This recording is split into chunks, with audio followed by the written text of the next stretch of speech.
Hi guys, in this video I'm going to be talking about how I use ChatGPT in my business in 2025 and how I'm going to use it going forwards in 2026, and then also some AI tools as well which I'm going to mention. Number one, which is how I do it. So just to give you a backstory, I've been using ChatGPT since April 2025.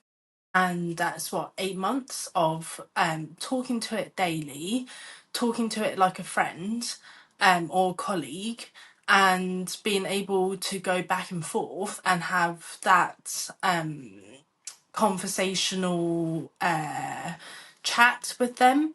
So instead of writing what you would in Google, for example, if you're searching like paint by numbers, and if you're searching how to paint a tiger, for example, because I have one in front of me.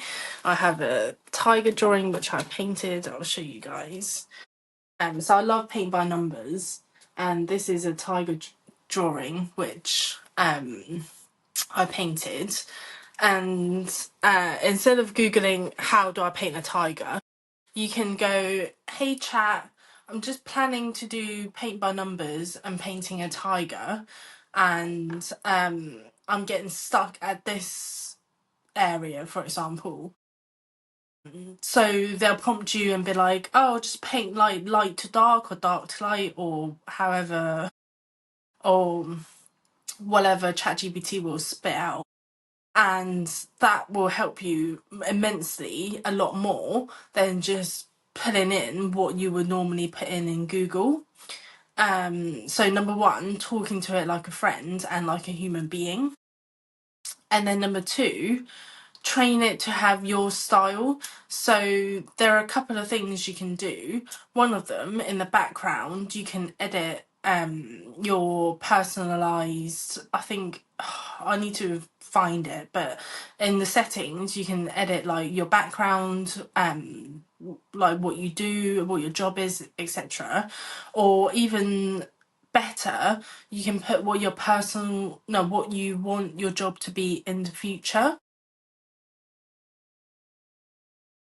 And so you then create a personality of you to ChatGPT, and ChatGPT remembers all of that, and train it to have your style. So as I'm writing the book now, I dictate it into ChatGPT, and ChatGPT like spits out kind of like a more friendlier version, if you would like, and or more readable version and a more professional tone, but it's still in my tone of voice.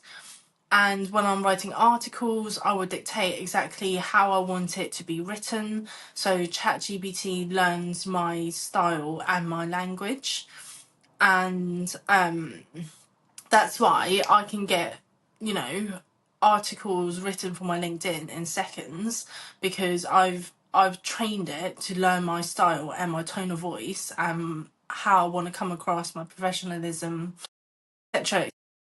So the more, if you put in loads and loads of jokes into ChatGPT and dictate it, so I use the voice note instead of typing a lot.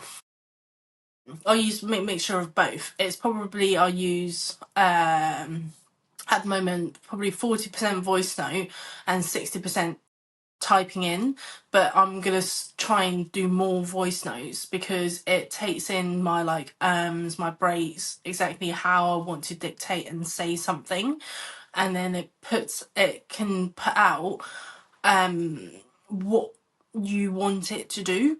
So it's such a powerful tool, and people are just, maybe, I don't know, I'm guessing this, but if you're jumping into it and just asking one thing to try and be like, hey ChatGPT, write me a brochure on this, obviously it'll sound like a robot because you're not training it to sound like you, for one, and you're not iterating it in the model, which I go on to talk about in point number 4.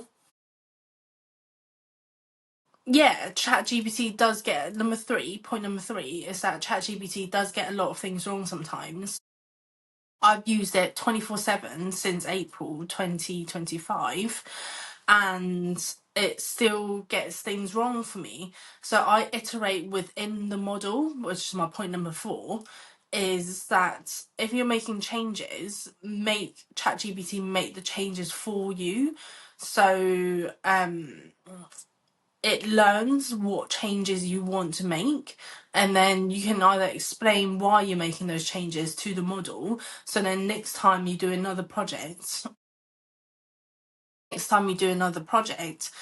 ChatGPT is able to learn your whys rather than you taking something and then editing it like a mad woman. You can just be like, I don't like this tone of voice, or if it gives you loads of options, just be like, I would just be like, give me one option only. Or if it what other examples are there? If it gives you something that doesn't sound quite right, you can just be like, no, I want it to sound like this because of XYZ. And if you explain that to them, and the more explaining you do, the more it learns the way that you think as well, which is so important, because the way that you think is very, like, you don't go into Google and say, hey Google, I'm like, find me a picture of a tiger because I really love tigers. You don't write that. But in ChatGPT, as an AI, you can do that. And then it will learn that you love tigers. And then number 5 is setting rules so you can remember them. So setting rules for, like, I want my all my emails to be signed off as CWM, for example, and then you say set that to your memory, or you say set that as a rule, and then it remembers it for next time. Or I say things like, I like when you give me the copy and paste text boxes because I can just copy paste it, and then I can read whatever and change one of 2 words or delete 1 or 2 lines. And yeah, and then now this is the most important part, which is I'm going to be talking about how I use ChatGPT along with other AIs. So instead of going into Gemini and prompting Gemini for image creation, which I use quite a lot, and I use Manus AI quite a lot as well, Manus, yes. And to create PowerPoint decks, what I do is I ask ChatGPT for a prompt to put into Gemini and to put into Manus, because you're already doing the workflow. And then I also would like put the image that Gemini has got or spit out, and then put it back into ChatGPT, and then I'll be like, change XYZ, or it'll comment and be like, oh wow, that's an incredible image, that's exactly blah blah blah blah blah. And yeah, so I have a AI kind of mind map which I feed from ChatGPT into Gemini, and then feed that back into ChatGPT, and then maybe feed it into Manus, and then feed it back into ChatGPT. So I kind of stack it like that, so to get exactly the version or the imagery that I really really want.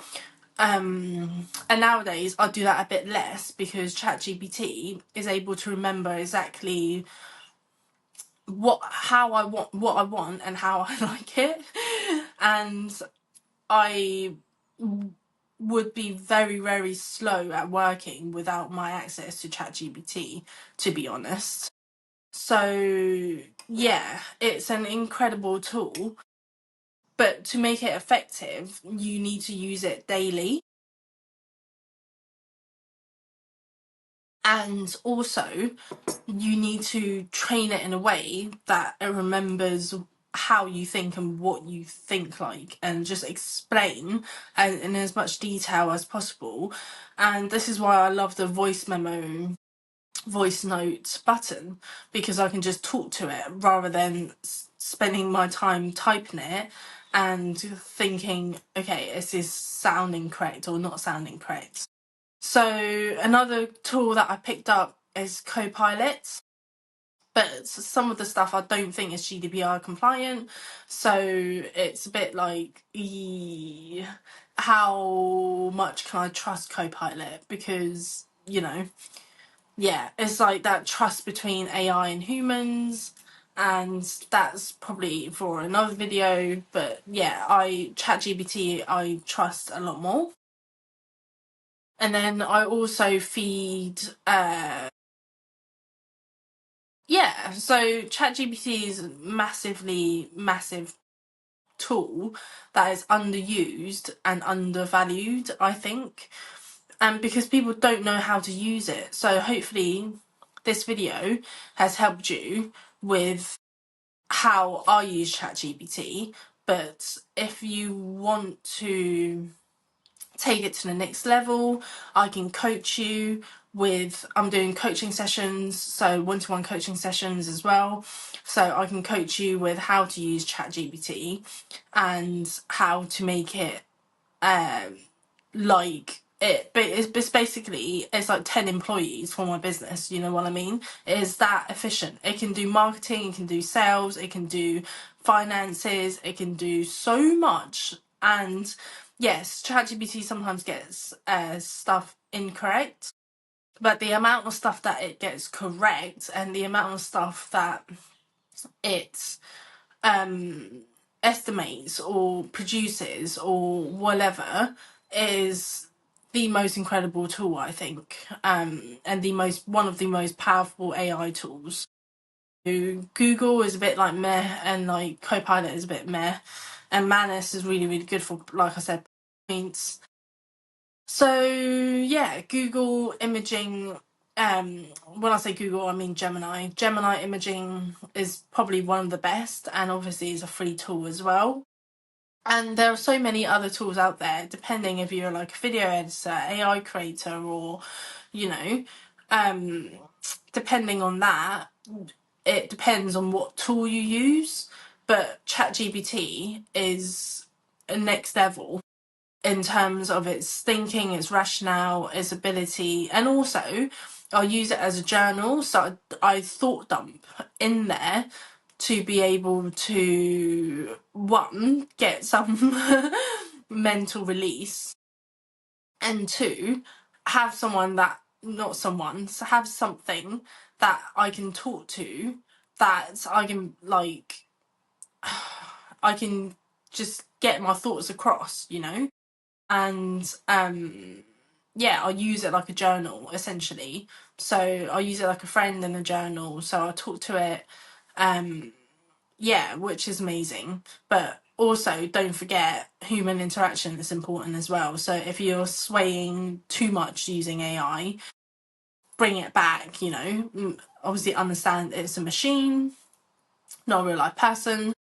And yeah, so that's it for today. If you like this video and like this type of content, please feel free to add a comment, or message me or email me or DM me, because yeah, I love hearing from you guys, and I love seeing you guys watch my videos. So yeah, thank you so much for all your support, and thank you for watching this to the end. I'll see you guys in the next one. Bye.